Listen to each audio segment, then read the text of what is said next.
ఈ రోజున బోధకులు ప్రజల మెప్పు చూస్తున్నారు కానీ ప్రజలైతే మరి బోధకుల కొరకు వస్తున్నారు మందిరాలకి. దేవుని కొరకు, దేవుని వాక్యం కొరకు రావటం లేదు. దేవుణ్ణి ప్రేమించువారు, మరి దేవుని వాక్యాన్ని ప్రేమించువారు ఈ దినాల్లో రాను రాను మరి వారికి శ్రద్ధ తగ్గిపోతున్నట్లు అనిపిస్తున్నది.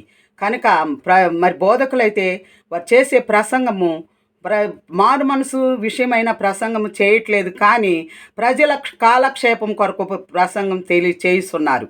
అలాంటి ప్రసంగాలు మనము చేయకూడదు. ప్రియ దేవుని బిడ్డలారా, నువ్వు దేవుని కలిగి ఉన్నావు కనుక, దేవుని ఆత్మచేత నడిపించబడి ఆయన కుమారుడిగా నువ్వు నిలబడి ఉన్నావు కనుక, దేవుని ప్రజలు వింటున్న వాక్యము మారు మనసు విషయమైనటువంటి అది ఎంత కఠినమైన బోధైనా సరే నీవు చేసి వారి హృదయాలు నొచ్చుకున్నా సరే, ప్రియ దేవుని కుమారుడా, ఏమి చేయాలంటే మారు మనసు విషయమైనటువంటి బోధే మనము చెయ్యాలి.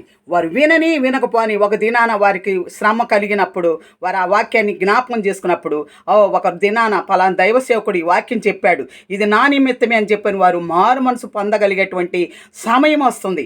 అలాంటి బోధ చేసేవాడు పరిశుద్ధాత్ముడు. ఎందరూ దేవుని ఆత్మచేత నడిపించబడతారు వారందరూ దేవుని కుమారులని దేవుని యొక్క వాక్యం సెలవిస్తుంది. ఆత్మ లేని వాడు నా వాడు కాదని కూడా దేవుని వాక్యం సెలవిస్తుంది. కనుక నువ్వు ఆత్మచేత నడిపించబడుతున్నావా, లేదా నీ సొంత నిర్ణయంతో, నీ సొంత ఆలోచనతో, నీ సొంత చిత్తానుసారంగా దేవుని వాక్యాన్ని ప్రకటిస్తున్నావా? నీ సొంత చిత్తానుసారంగా దేవుని వాక్యాన్ని ప్రకటించేటట్లయితే ప్రియ దేవుని బిడ్డ, మారు మనసు కలిగేటువంటి మరి పరిస్థితి రాదు.